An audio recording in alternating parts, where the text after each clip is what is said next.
تو یہ رمضان اللہ کی رحمتوں کو لینے کا مہینہ آ رہا ہے، اس میں فرض 70 فرض کے برابر ہو جائے گا، نفل فرض کے برابر ہو جائے گا، تراویح کے ہر سجدے پہ 1500 نیکی لکھی جائے گی، اور تراویح کے ہر سجدے پر جنت میں ایک محل بنے گا جس کے 60,000 سونے چاندی کے دروازے ہوں گے۔ کتنی بڑی کمائی ہو گئی۔ پہلے دن تو بڑے نمازی آئیں گے، تراویح بھی پڑھیں گے، اگلے دن ایک صف گئی، اگلے دن دوسری صف گئی، اگلے دن تیسری صف گئی، پھر خالی۔ یہاں طاہا مسجد کافی بڑی ہے، ادھر وہاں باہر ایک بورڈ لگ جائے کہ یہاں تراویح پڑھنے والے کو 150 روپے فی سجدہ انعام دیا جائے گا، تے ایتھے ڈنڈے سوٹے نال لڑائیاں ہونیاں تھارا لینا سے، اوتھے ہی بندے چڑھے ہوں، دادے نانے بھی اٹھا کے لے آئیں گے، اٹھی دادا تینوں لے چلنا، نماز پڑھائیں گے، اور تمہارا رب اور میرا نبی اور آپ کا نبی اور کائنات کا نبی وعدہ کر رہا ہے کہ تم ایک سجدہ تراویح کا دو، اللہ تمہیں 1500 نیکی عطا فرمائے، اور صرف نیکی نہیں، اس کے ساتھ تمہارے لیے جنت میں ایک گھر بنائے گا جس کے 60,000 سونے چاندی کے دروازے ہوں گے۔ وہ گھر کتنا بڑا ہوگا؟ تو جو نہ پڑھا، جس نے نہ پڑھی تو 60,000 ضائع کر دی ہے، اور جو 8 پڑھ کے چلا گیا تو 24 سجدے اس نے ضائع کیے، ہر سجدے کی 1500 نیکی اس نے ضائع کی، اور 24 محل اس نے ضائع کر دی،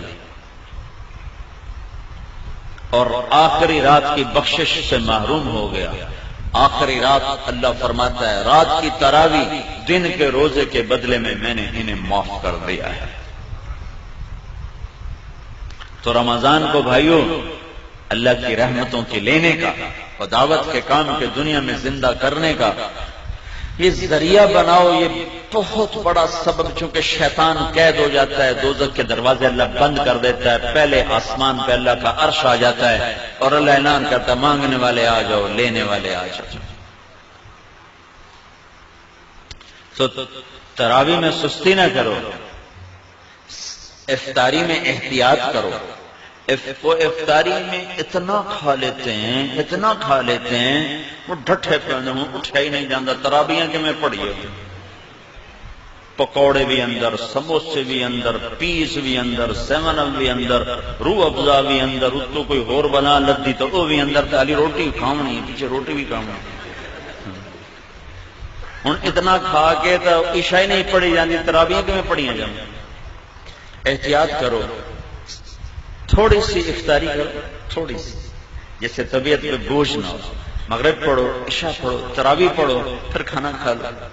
لیکن جیسے لوگ حملہ کرتے ہیں دسترخوان پہ، اگر ایسے کرو گے پھر تو تراویح کو نہیں پڑھیاں جاؤں گی، پھر تو کھاندے نال ستے پہ ہوں گے، کھا فنا ہی پھیر دیں گے۔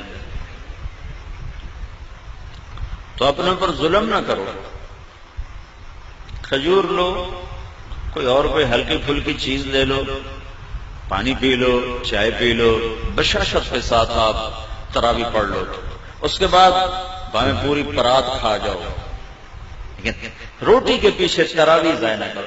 90% لوگ جو تراویح چھوڑتے ہیں تو ڈھیر کھاون دی وجہ سے اٹھے نہیں جاتے، نیند آ رہی ہوتی، چونکہ سارا دن کا فاقہ ہوتا ہے، ایک دم ان پھر اپنے اندر ڈالتے ہیں تو پھر کہاں پڑا جائے گا۔ تو احتیاط کرو، روزے کا مقصد بھی بھوکا رہنا ہے تاکہ اندر کے فاسد مادے بھی جلیں اور کسی غریب کی غربت کا احساس بھی ہو۔ تو جب تم ہر شے وچ تن چھڈو تو سارے دن کے روزے کا مقصد ہی فوت ہو۔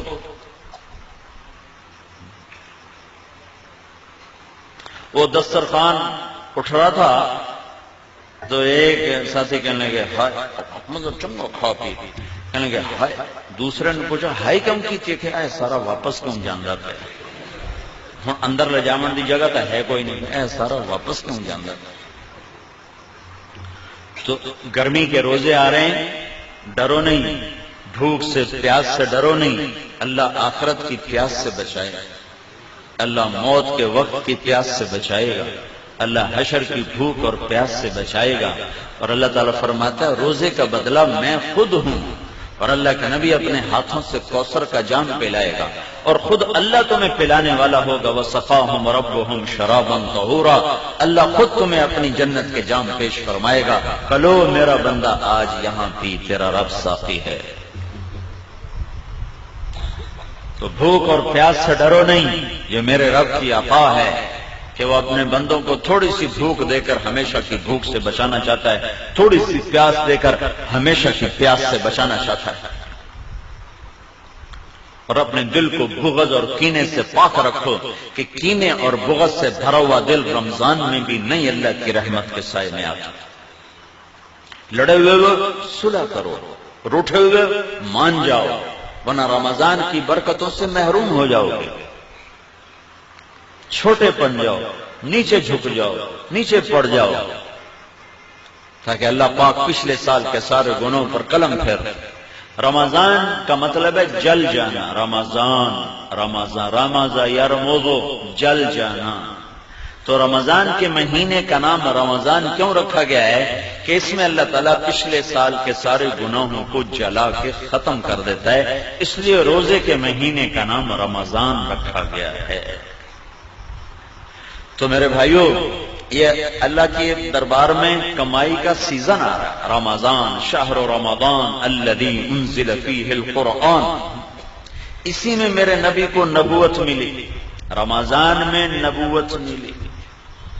ہر نبی کو رمضان میں کتاب ملی۔ یکم رمضان کو ابراہیم علیہ السلام پہ کتاب سے آئے، 2 رمضان کو موسیٰ علیہ السلام پہ تورات آئی، 6 رمضان کو داؤد علیہ السلام پہ زبور آئی، 12 رمضان کو عیسیٰ علیہ السلام پہ انجیل آئی، 21 رمضان پیر کی رات میرے نبی پر اللہ کا قرآن آیا اور نبوت کا تاج پہنایا۔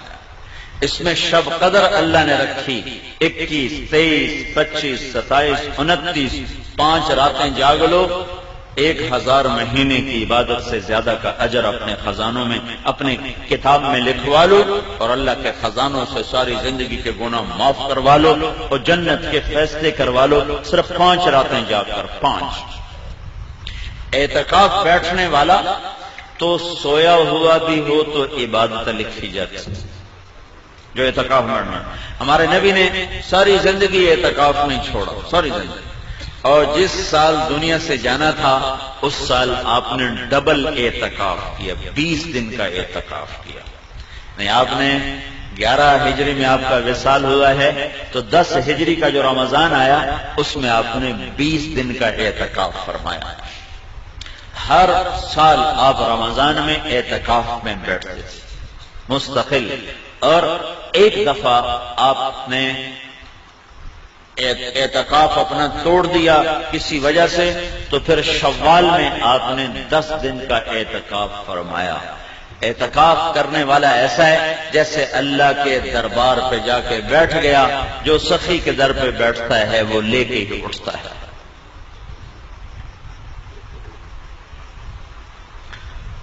تو رات کی عبادت تراویح کی شکل میں، دن کی عبادت روزے کی شکل میں۔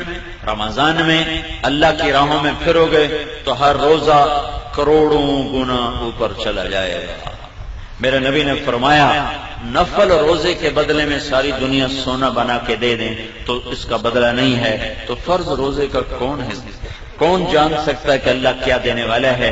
میرے نبی نے فرمایا، جو رمضان کا روزہ ایسے رکھے کہ کوئی نشہ نہ پیے، کوئی حرام لقمہ پیٹ میں نہ لے جائے، کسی کو زبان سے گالی گلوچ غیبت چغلی شکایت نہ کرے، بہتان نہ باندھے، اور پورے رمضان میں کوئی گناہ نہ کرے، جو ایسا روزہ رکھے گا ہر روزے کے بدلے میں جنت کی 100 حوروں سے اس کی شادی کی جائے گی، ہر روزے کے بدلے، اور ہر روزے کے بدلے میں جنت میں ایک اللہ گھر بنائے گا۔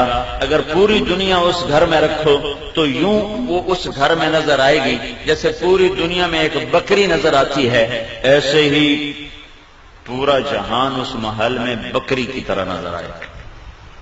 تو بھائیو، یہ رمضان تھوڑا گرمی کا ہے، اگلے سال اور گرم ہوگا، اس سے اگلے سال اور گرم ہوگا۔ یہ میرے رب کا امتحان ہے اپنے بندوں کے لیے تھوڑے وقتوں کا کہ اللہ 50,000 سال کے دن کی گرمی کی بھوک اور پیاس سے بچائے گا۔ کان مقدارہ 50,000 سنہ، جس کی لمبائی 50,000 سال کے برابر ہے، اللہ اس سے ہماری حفاظت فرمائے گا۔ اور باب الریان، جنت کے 8 دروازے ہیں، ایک دروازے کا نام ہے ریان، وہ روزہ رکھنے والوں کے لیے ہے، روزے داروں کو اس سے جنت میں اللہ تعالیٰ داخل فرمائے گا۔ تو روزے کا مطلب منہ بند کرنا نہیں ہے، روزے کا مطلب ہے آنکھ بھی روزہ رکھے، حرام نہ دیکھے، کان بھی روزہ رکھیں، حرام نہ سنیں، زبان بھی روزہ رکھے، گالی غیبت چغلی نہ ہو، ہاتھ بھی روزہ رکھے، غلط نہ تولے، غلط نہ لکھے، ظلم نہ کرے، پاؤں بھی روزہ رکھیں، غلط محفل کو چل کے نہ جائیں۔ محکمہ جات کے لوگ، کتنے لوگ یہاں رمضان آ گیا ہوں رشوت نہیں لینی ہے، رمضان تو پیچھے حلال، رمضان سے حرام ہے۔ اور میں ایک شہر سے گزرا، بنو میں میری جماعت گئی تھی رمضان میں، تو ایک سینما کے آگے بورڈ لگا ہوا تھا رمضان کے احترام میں سینما بند ہے۔ میں نے کہا یہ چنگی شریعت مسلمانہ بنائی، رمضان سے حرام تو بعد حلال ہے۔ جسے کہتا ہے یار تو دیکھو نا داڑھی رکھ کے تو جھوٹ بول رہا ہے، تو اس کا مطلب ہے داڑھی شیو کرا دو تو پھر جھوٹ حلال ہو گیا ہے۔ ایک تاجر نے نا ہمارے ساتھ کچھ وقت لگایا، لاہور کا بڑا تاجر، تو اس نے داڑھی رکھ لی۔ 4 مہینے بعد میں نے دیکھا تو پھر صاف۔ میں نے کہا یہ کیا کیا ہے؟ کہنے لگا جی سارا دن جھوٹ بولنا پمدا ہے، میں مناہ چھڈی۔ میں کہتا ہوں جھوٹ حلال ہو گیا، ہوں تو تیرے 2 گناہ ہو گئے، ایک داڑھی مناون دا، ایک جھوٹ بولن دا۔ تو رمضان میں حرام اور بعد میں حلال ہے۔